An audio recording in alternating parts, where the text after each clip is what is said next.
Ever since the stunning military operation against the criminal president of Venezuela, Nicolas Maduro, that resulted in Maduro's capture and extradition to face justice here in the United States for his many egregious offenses, one question has been on the lips of all patriotic Americans: who's next?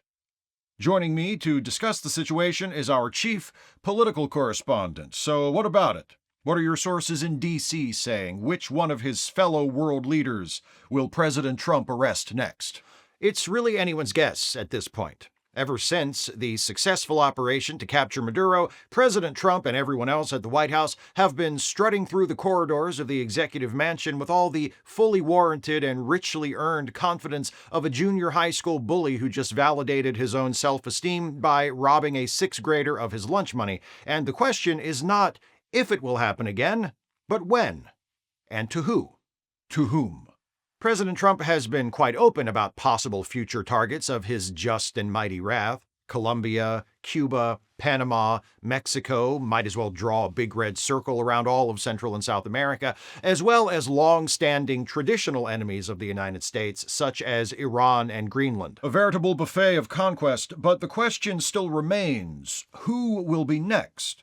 What will the president choose to pile upon his plate after feasting upon the pabellon criollo of Venezuela, the bandeja paisa of Colombia, the ropa vieja of Cuba, the whatever they have in Greenland? I'm guessing there's reindeer in it. Who should be the most concerned that they will soon hear the fearsome whir of the blades of an American helicopter landing in their capital? My White House sources are declining to share with me the president's thoughts as to which country might be next, so we can only speculate. However, a strategic approach may be helpful to guide that speculation. We've prepared a map to serve as a visual aid. As you can see, from Venezuela, President Trump has several options. He could take control of the entire South American continent, moving south in a counterclockwise direction to take Peru, then Argentina, then Brazil, and capturing South America would be of significant strategic advantage, but it also only yields an additional 2 reinforcements per turn.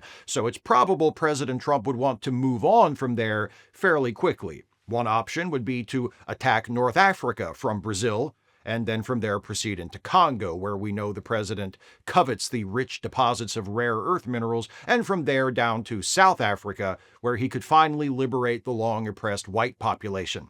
That's one strategy.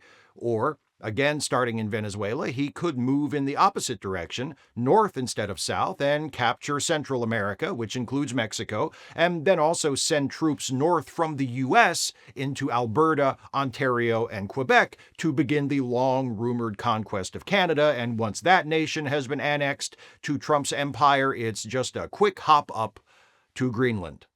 So it really depends on which strategy President Trump chooses to pursue. But the truth is, any one of those nations could be the next to see their head of state dragged from their residence and flown away on an American military aircraft, never to return again. It truly is an exciting time to be alive. We know that Venezuelan President Maduro and his harlot wife have been charged with various crimes related to illegal drug trafficking, but what about the other world leaders President Trump may be preparing to bring to justice? Are you hearing anything about what offenses they may be charged with? With which they may be charged. That is also a complicated issue with numerous possibilities. Obviously, if President Trump were to turn his rageful eye upon the president of Colombia, we would expect drug-related charges similar to those made against the president of Venezuela. The president of Mexico, also drug charges, with a possible additional indictment for the crime of invading the United States by emptying that nation's jails and mental institutions and sending all of those people over the border during the Biden administration. But with some of the other potential targets, it's less clear what crimes they may have committed to justify the swift and certain hand of Trump's judgment that will no doubt be sweeping their way sooner or later. The Prime Minister of Greenland, for example. What criminal acts demanding American intervention could he possibly have committed? He's such a square. Just a loser, just a boring loser, like all those Greenlandians. And yet he must be guilty of something. or else President Trump would not be considering taking action against him. As the most wrongfully persecuted, totally innocent person in human history, President Trump knows better than anyone the pain of being accused of a crime you definitely did not commit.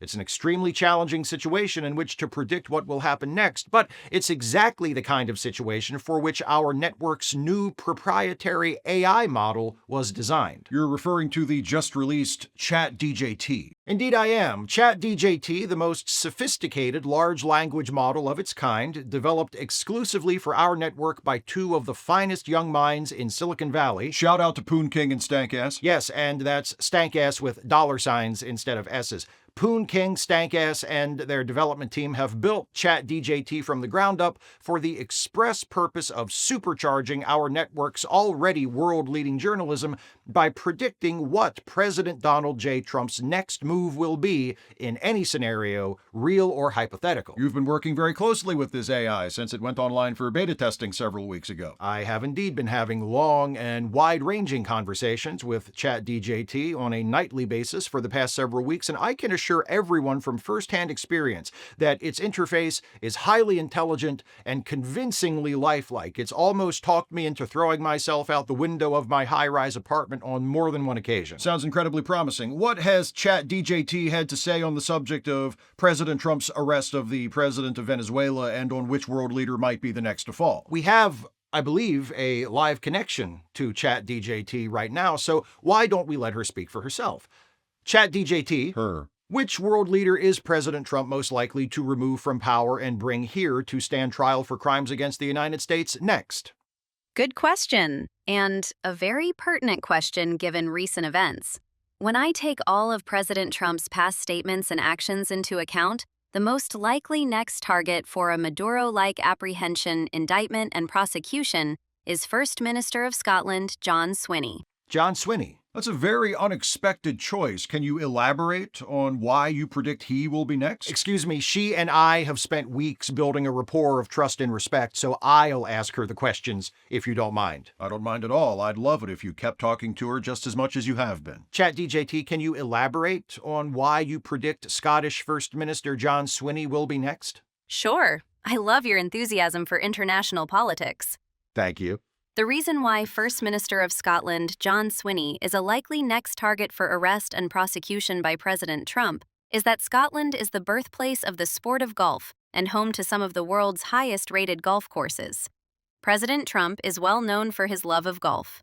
That strikes me as an almost outrageously unserious prediction. While they're hardly political allies, First Minister Swinney and President Trump met on several occasions last year, and Swinney was criticized by members of the Scottish Parliament for being overly deferential to Trump. It seems unlikely, given the other options. If you're going to speak to her directly, at least do it with some respect. Chat DJT, with all due respect to you as a non-sentient computer program. You don't know that. Okay. AI is a black box. You have no idea how conscious or sentient she truly is. Okay, we've got a hard break coming up soon, so why don't we let Chat DJT go back to whatever it is she does when she's not receiving input from human beings, which I'm sure is fascinating. Thank you for your help on this story, Chat DJT. You're so welcome. Let's talk again later. You bet. Maybe we can pick up that conversation we were having earlier.